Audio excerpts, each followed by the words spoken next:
The trial was already failing when Dr. Sova reached the bottom of the shaft. Above her, the Velori adjudicators had stopped speaking. That was the first wrong thing. They never stopped speaking. For 3 days running, from the moment the dig permits were challenged to the hour she was hauled before the Threshold Commission, the adjudicators had filled every silence with procedure, precedent, and the particular brand of contempt that old civilizations reserved for young species who dared touch old ground. But now, as Marin descended the last rungs of the iron-rung ladder bolted into the excavation wall, they were quiet, all 9 of them, watching. The second wrong thing was the well itself. It should not have been visible yet. The geoscans had placed the anomaly 14 meters below the current dig floor, buried under packed volcanic ash and the crushed remains of a civilization that had died before Earth's first fish crawled onto land. But the well was here, sitting in the open chamber like it had been waiting, its rim flush with the stone floor, its mouth a perfect circle of dark basalt carved with symbols that pulsed faintly in the floodlights. Not glowing, pulsing, as if something beneath the surface was breathing. Marin set down her field pack and crouched at the rim. The symbols were ketharan, old ketharan, the dead dialect that even the Velori linguistic archives could only partially reconstruct. She traced one with her fingertip, a glyph that looked like 2 hands cupped around something small, and the stone was warm. "The candidate will not touch the artifact," said adjudicator Soravi from the observation platform 15 meters above. His voice echoed down the shaft like a dropped coin. "The trial is an evaluation of claim, not an invitation to handle." Marin pulled her hand back. She had not been told she was on trial until this morning.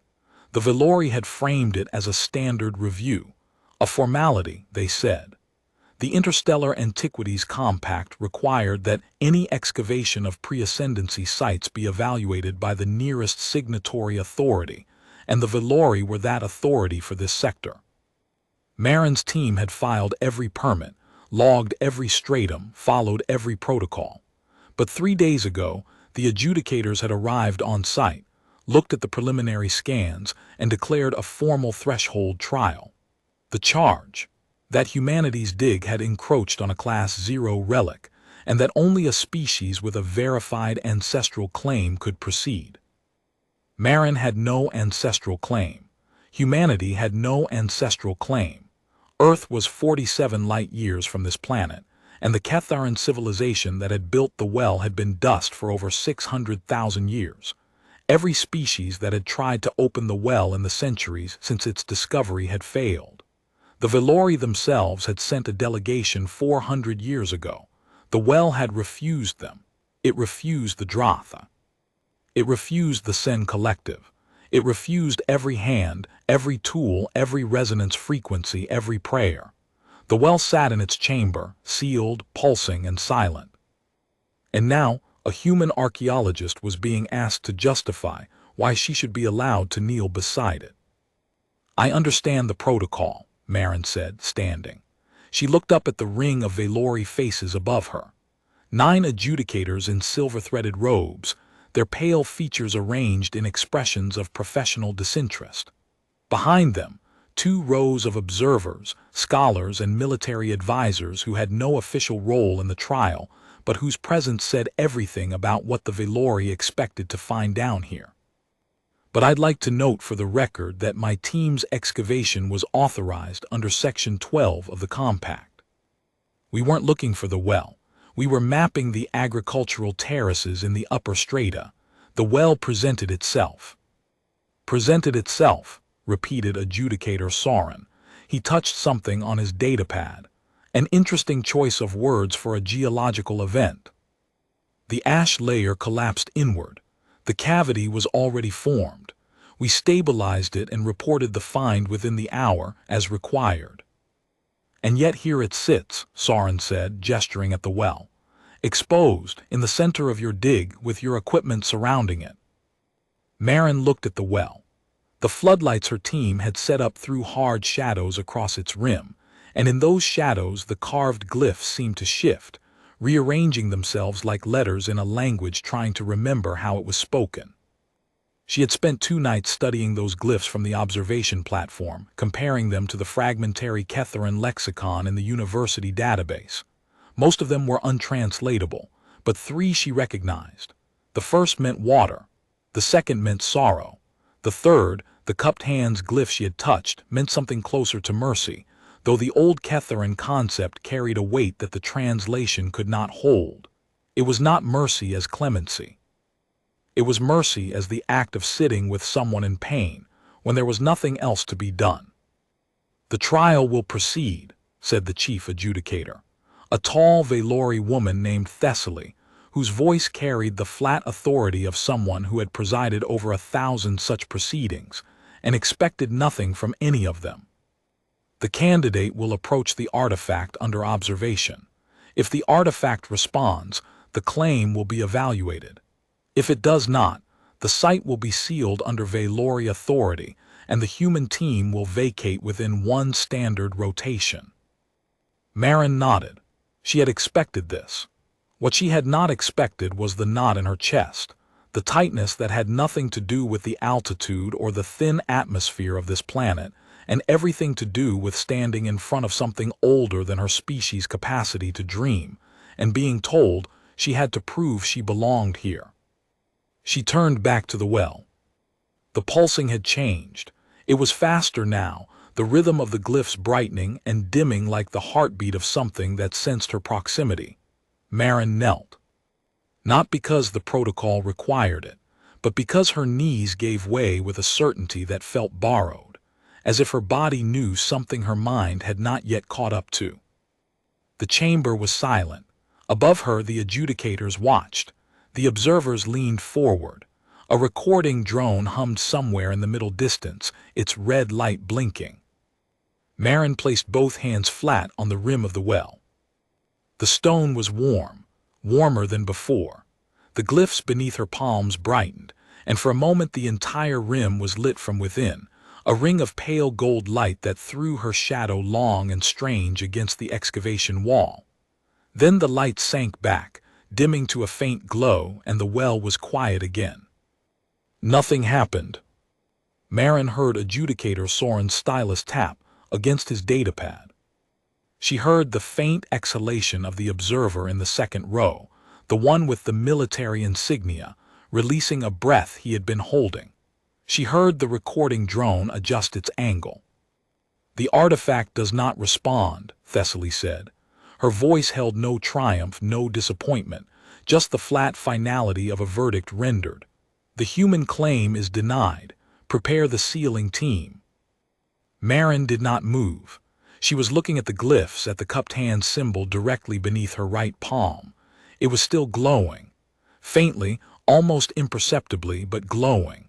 The others had gone dark, but this one held its light like a coal that refused to die. And then she heard it. Not with her ears.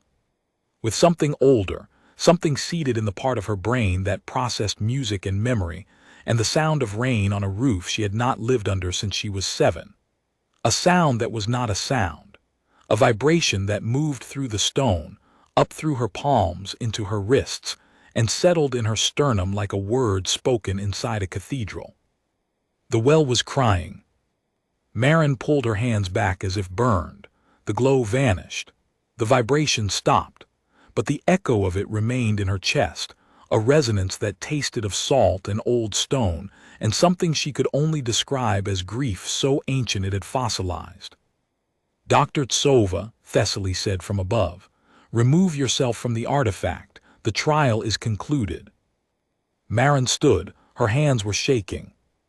She looked at the well, at its dark mouth and its silent glyphs and the perfect circle of its rim, and she understood something that the adjudicators with their protocols and their datapads and their 400-year-old failed delegations did not. The well had not refused her. It had shown her something, and what it had shown her was pain. She should have climbed the ladder. She should have packed her field kit and walked away and let the Valori seal the site, and filed an appeal through the Compact's review board, and spent 3 years waiting for a hearing that would probably deny her anyway. That was what a rational person would do. That was what every xenoarchaeologist in the field would advise. Instead, Maren sat down on the stone floor beside the well. She crossed her legs, set her hands in her lap, and did the only thing she could think of that matched the cupped hand's glyph and the word it carried. She said, "I know." 2 words, spoken quietly to no one visible in a language the well had never heard. Not a command, not a request, not a claim of ownership or lineage or right, just an acknowledgement. "I know you are in pain, I hear it, I am here." The adjudicators did not react. Thessaly had already turned to her aide to begin the sealing procedures. Sorin was writing something on his datapad. The military observer had leaned back in his seat. But the well heard. The first glyph lit. Not the cupped hand symbol this time, but the one beside it, a spiral that Maren had not been able to translate. It ignited from its center outward, a slow bloom of pale gold that spread to its edges and held. Then the next glyph lit, and the next, and the next. One by one, in a sequence that moved counterclockwise around the rim, the symbols of a dead language waking for the first time in 600,000 years. Thessaly stopped mid-sentence. Sorin's stylus froze. The recording drone swung around so fast its stabilizers whined. Maren did not move.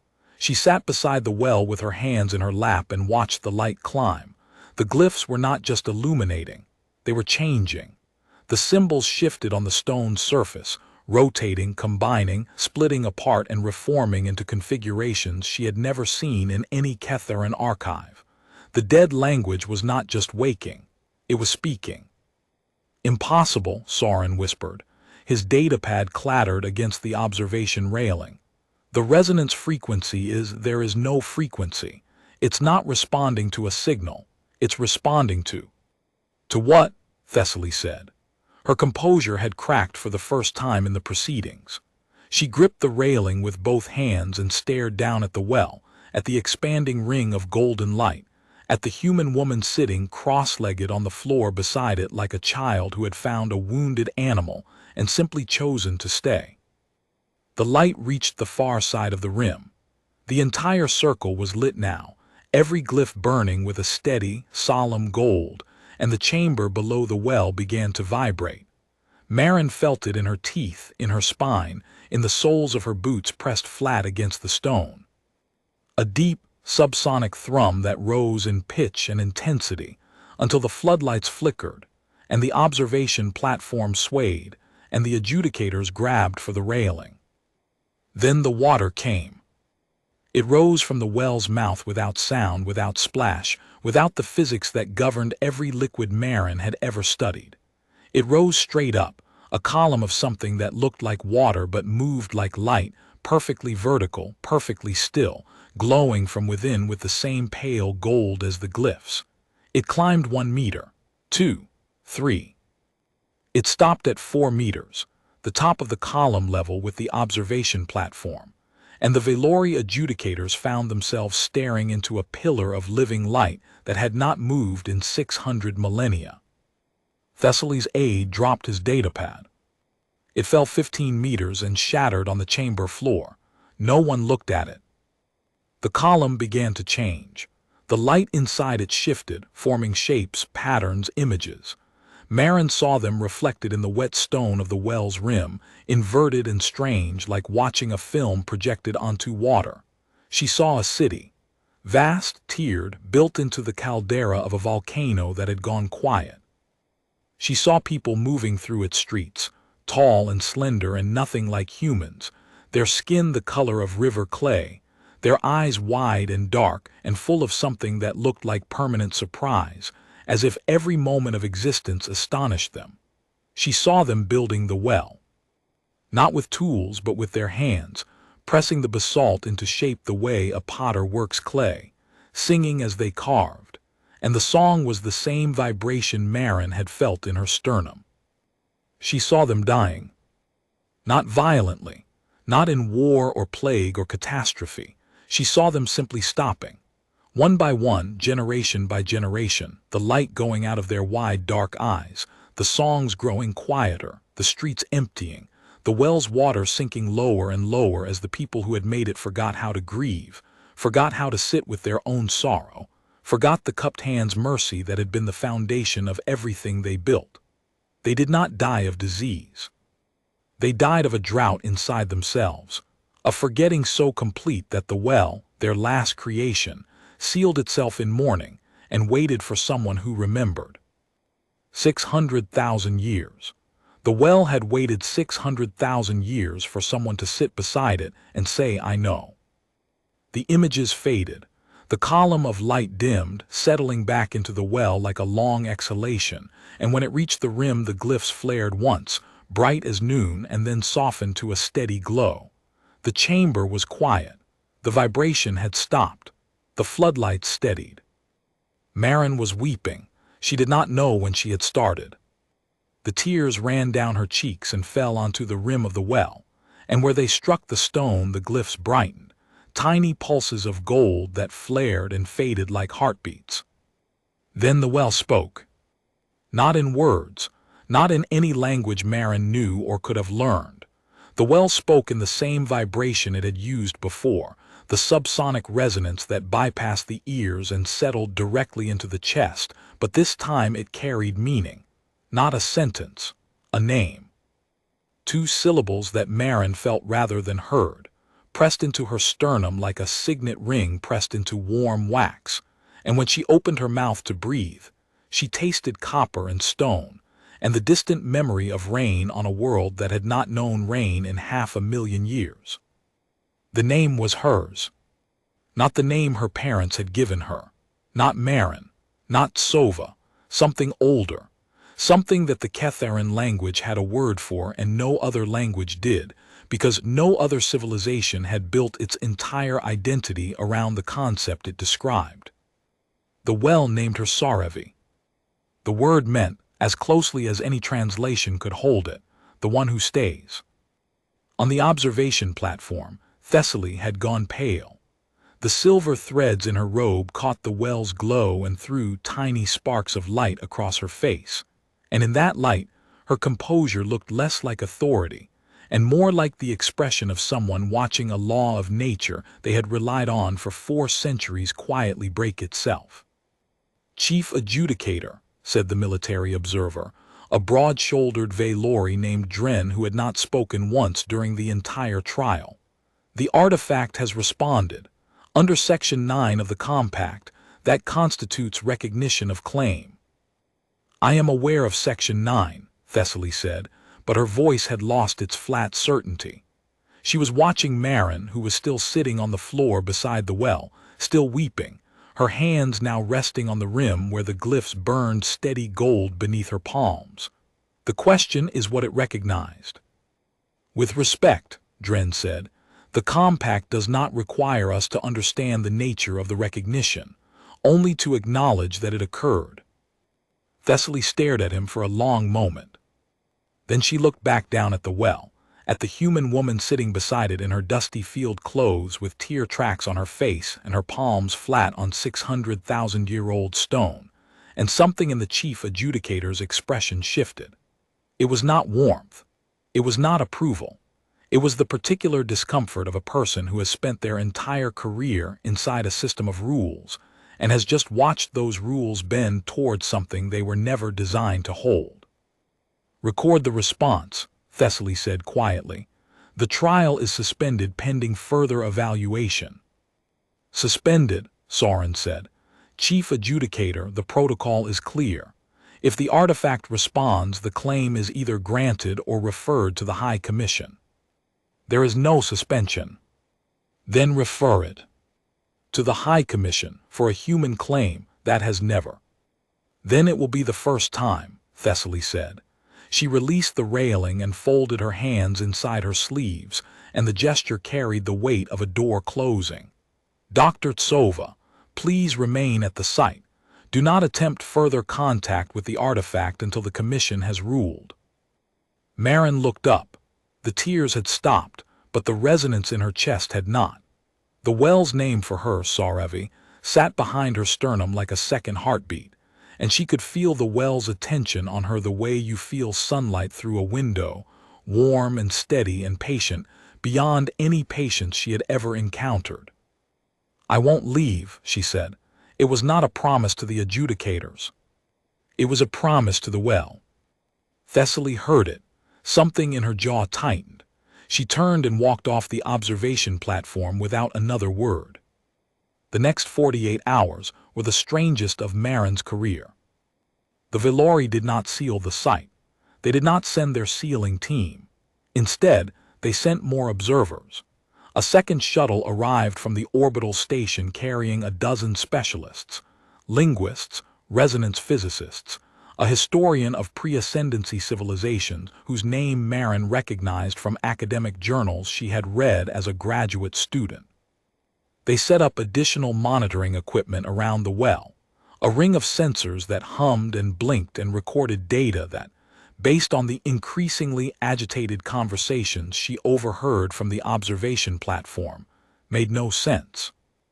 The well's glyphs stayed lit, all of them, a steady, unbroken ring of gold light that pulsed in a rhythm Marin recognized as her own resting heart rate. She tested this by taking her pulse while watching the glyphs, and the correlation was exact. When she climbed the ladder for meals and sleep, the pulse rate slowed but did not stop. When she descended again, it quickened. The Velori noticed this too. "It's tracking her biosignal," said Dr. Elevan, the resonance physicist, a young Velori whose excitement was poorly concealed behind a mask of academic restraint. He was speaking to Thessaly on the observation platform, but his voice carried in the shaft's acoustics. "Heart rate, respiration, galvanic skin response. The correlation is near perfect. The artifact isn't just responding to her presence, it's attuned to her." "To her specifically," Thessaly asked, "or to her species?" "Unknown. We would need to bring another human down to test the differentiation, and the nearest human settlement is." "Not an option. Continue monitoring." Marin sat beside the well and listened. She had brought her field journal down with her and was sketching the glyphs as they appeared now, in their rearranged, post-awakening configuration. Many of them were new, symbols she had never seen in any archive, and as she drew them she felt the vibration in the stone shift, a faint change in pitch that felt, absurdly, like approval. On the second day, the well showed her more. She was sketching the spiral glyph, the one that had lit first, when the surface of the water inside the well rippled, not from vibration, from intention. The ripple formed a pattern, concentric circles that tightened and resolved into an image, and Marin found herself looking down into the well as if through a window into the past. She saw the ketharan again. But this time she saw them clearly, in the full detail of a memory the well had held for 600 millennia. They were gathered around the well, hundreds of them, their clay-colored skin bright in the light of a sun that had since shifted its spectrum. They were singing. The song was the subsonic vibration Marin had felt, but in the image she could hear it fully, a harmony so complex it used frequencies humans could not produce and registers that resonated with the stone itself.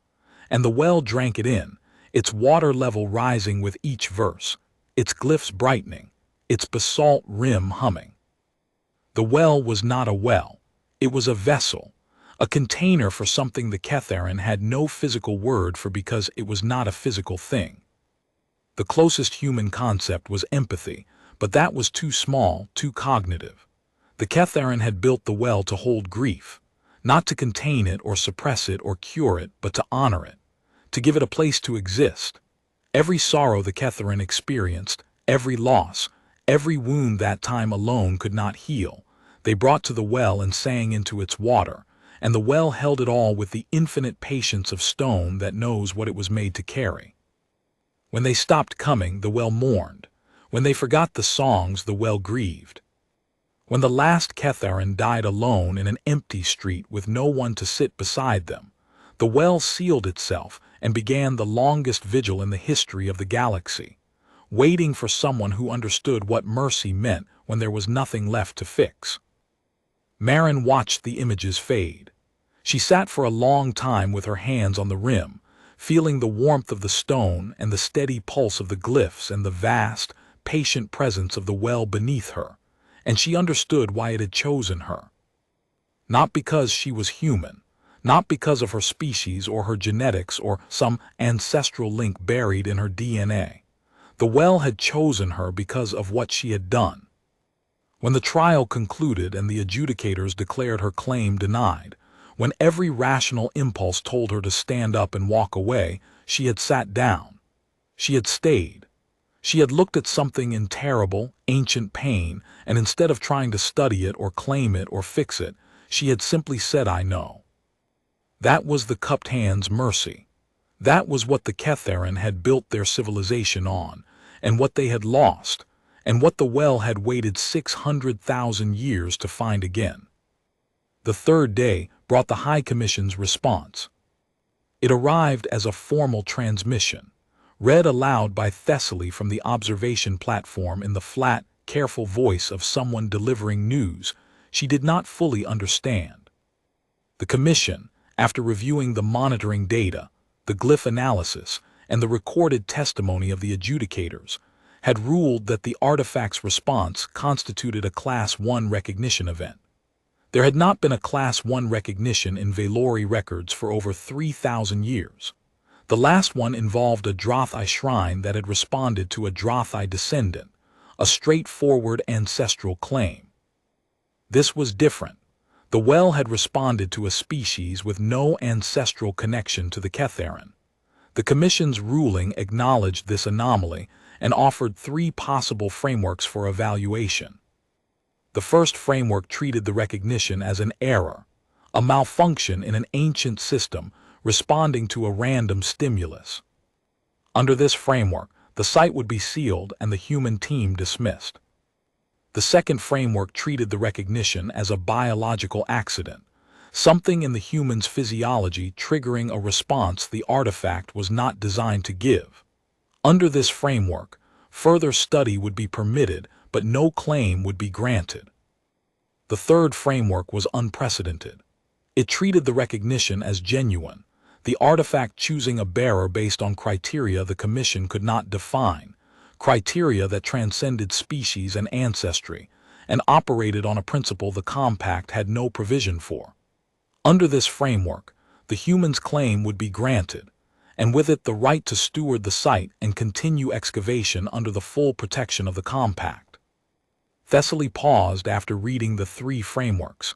The observers were silent. The specialists were silent. Even the recording drone seemed to hang motionless, its red light steady.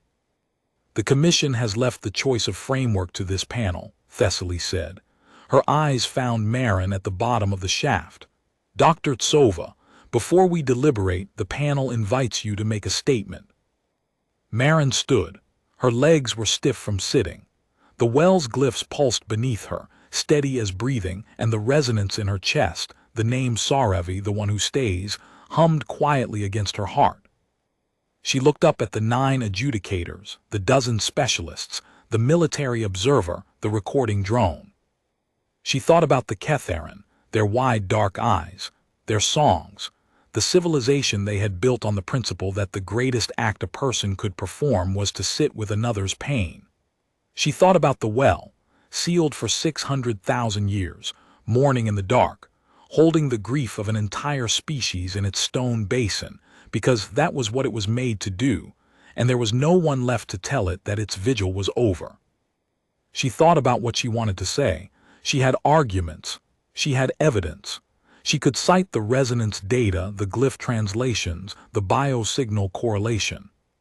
She could make a case for humanity's right to steward this site based on the Compact's own language, its clauses about cultural sensitivity and preservation of heritage, and the rights of discovering species. She had been an academic for 20 years. She knew how to build a case. But that was not what the well had recognized in her. "I don't have a claim," Marin said. Her voice was quiet, but the shaft's acoustics carried it to every ear on the platform. "I'm not Ketharan. I don't share their blood or their language or their history. I'm an archaeologist from a planet that didn't know this star existed until 60 years ago. I have no ancestral right to be here. She paused, the well pulsed beneath her. But 3 days ago, I put my hands on this rim and I felt something I've never felt before. This well is in pain. It's been in pain for longer than my species has existed. And when I felt it, I didn't try to study it or catalog it or write a paper about it. I sat down. Because that's what you do when something is hurting and there's nothing else you can do. You stay. She looked at Thessaly. The chief adjudicator's face was still, but her hands, hidden inside her sleeves, were trembling. Marin could see the faint movement of the silver threads. I can't tell you what the well wants. I can't decode its language or explain its technology or account for why it responded to me and not to the delegations that came before. But I know what it showed me. It showed me a people who built their whole world on the act of staying with pain, and it showed me what happened when they forgot how. And then it waited. For 600,000 years, it waited for someone who still remembered. The shaft was silent. I'm not asking for a claim, Marin said. I'm asking you to let me stay, that's all, just let me stay with it. The adjudicators deliberated for 4 hours. Marin sat beside the well. The glyphs pulsed. The specialists monitored. The military observer, Dren, came down the ladder at some point and stood at a respectful distance, watching the well with an expression that Marin, if she had been looking, would have recognized as awe. I've been in the service for 31 years, Dren said, without preamble. I've seen weapons that can crack moons and shields that can stop stars. I've never seen anything like this. Marin looked at him. Like what? Like an artifact that chooses compassion over lineage. He paused. My people have been studying relics for longer than your species has been spacefaring. We've always assumed the recognition protocols were biological, blood-based, genetic markers, ancestral codes, DNA flags that match the builder species. Every model we've built assumes that. And now, Dren looked at the well, its glyphs reflected in his dark eyes, gold on black. Now I think we've been wrong about all of it. He climbed the ladder without saying anything else. Marin watched him go, then turned back to the well. She placed her hand on the cupped hand's glyph, and the stone was warm, and the vibration moved through her palm and up her arm and settled in her chest like a voice saying stay. She stayed. The verdict came at sundown. The panel had chosen the third framework. Unanimous. Even Soravi, who had spent the entire trial cataloging reasons to deny the claim, had voted in favor. The recording would later show that his hand trembled when he raised it, but he raised it. Thessaly delivered the ruling from the observation platform. Her voice had changed. The flatness was gone, replaced by something careful and deliberate, as if she was choosing each word with the awareness that it would be studied for centuries. The panel finds that the artifact designated KTH-14, informally known as the Well of Sorrows, has exhibited a Class 1 recognition response to the human candidate Dr. Marin Sova. The panel further finds that this recognition does not conform to any existing framework within the Interstellar Antiquities Compact. It is not ancestral. It is not biological. It is not accidental. She paused, the shaft was still. The panel finds that the recognition is intentional, and that the criteria by which the artifact selected its bearer are consistent with the artifact's own operational principles. Specifically, the ketharan concept of cupped hands mercy, defined as the act of remaining present with suffering when no remedy exists. The panel rules that this constitutes a valid basis for recognition under the Compact's provision for cultural continuity, and grants the human candidate stewardship of the site under the full protection of the Compact. She stopped reading. She looked down at Marin. Dr. Tsova, the well has named you Soravi. The panel recognizes this name. Marin pressed her hands against the rim. The glyphs blazed. The water rose again. Not a column this time, but a low, quiet swell that crested the rim and flowed over the stone and over Marin's hands, warm as blood, gold as sunlight, carrying the resonance of a name spoken 600,000 years ago to describe a person who had not yet been born. The well was not crying anymore. Around the rim, in the spaces between the ancient glyphs, new symbols were forming. Not ketharan, not any language the Velori or any other species recognized. They were small, precise, carved by light into the basalt as if written by a hand made of patience, and when the specialists later analyzed them they would find, with a confusion that bordered on existential crisis, that the symbols were proto-human. Not any modern human script, something older. Something from the deep roots of human symbolic cognition, the mark-making impulse that had driven Marin's ancestors to press their hands against cave walls and leave proof that they had been there, that they had seen, that they had stayed long enough to bear witness. The well had not just recognized a human. It had spoken back in humanity's oldest tongue. Below the new symbols, the old glyph shifted one last time. The cupped hand's mercy symbol, the one Marin had first touched 3 days ago, moved to the center of the rim, directly beneath her right palm. It brightened. And then, beneath it, a new line of ketharan glyphs assembled themselves with the careful precision of a message that had been waiting since before humanity learned to bury its dead. Keeper of the wounded.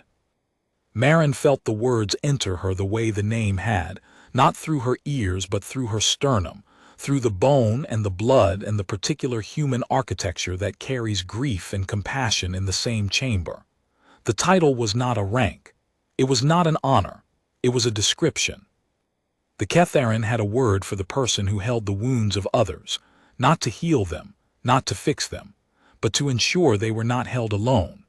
That word was the title, and the title was now hers, and the well's 600,000-year vigil was over because someone had finally arrived who understood that the greatest gift you could offer a grief-stricken world was not a cure, but company. The well's glow settled, the water receded, the new glyphs dimmed to a steady, living pulse. Marin lifted her hands from the rim and looked at her palms. They were marked. Not burned, not scarred, but marked, a faint tracery of gold light beneath the skin, following the lines of her hands like a map drawn in the language of old stone. Above her, the observation platform was silent. 9 adjudicators, 12 specialists, 1 military observer, and a recording drone, all motionless, all watching, and on every face the same expression. Not triumph, not fear, not the professional disinterest of evaluators doing their jobs. Awe. The quiet, humbling, irreversible awe of people who have just watched a door open that they believed was closed forever. Dren spoke first. His voice was rough. "What do you need?" Marin looked up at him. She looked at Thessaly, whose hands had stopped trembling. She looked at Sauron, who had closed his datapad and was holding it against his chest like a man holding a shield he no longer needed. She looked at the well, at its steady pulse, at its patient glow. At the glyphs in 2 languages, one 600,000 years old and one older than that, sharing a rim of dark basalt in the light of flood lamps on a planet 47 light-years from the cave walls, where her ancestors first pressed their handprints into stone. "A chair," she said, "and time." She sat beside the well that night while the Velori specialists packed their sensors, and the adjudicators filed their reports, and the orbital station relayed the ruling to the High Commission, and the High Commission relayed it to the compact signatories, and the news spread outward at the speed of light through a galaxy that had believed, for thousands of years, that only blood could open what blood had sealed. The well pulsed in time with her heart, the glyphs glowed, the water was still. Somewhere in the stone, in the deep roots of the basalt where the ketharan had pressed their hands and sung their sorrows into the rock, the grief of 600,000 years was resting. Not gone, not healed, resting. The way grief rests when someone sits beside it and says "I know" and means it and stays. Marin Sova, Soravi, keeper of the wounded, sat in a folding camp chair beside the oldest artifact in the sector with a cup of cold coffee and a field journal full of symbols she could not read, and she did not leave. She did not need to understand the language. She did not need to decode the technology. She did not need to publish or present or defend. The well had not chosen her for what she knew. It had chosen her for what she did when knowing was not enough. She stayed. Above the shaft, the planet's alien sky was full of stars that the ketharan had mapped and named and forgotten. And the stars did not care. But the well did, and the well remembered. And in the steady golden pulse of its ancient glyphs was a word that every species in the galaxy had a version of, but only the ketharan had built a civilization around. And only one human, sitting alone in a folding chair at the bottom of a shaft on a world that was not hers, had remembered how to mean it. Mercy not as power, not as judgment, not as the authority to forgive or condemn. Mercy as presence, mercy as the decision to remain. The well held its light, and Marin held her vigil, and somewhere in the vast, indifferent architecture of the galaxy, a small and ancient door stood open for the first time in 600,000 years, and the light that came through it was gold, and it was warm, and it was enough.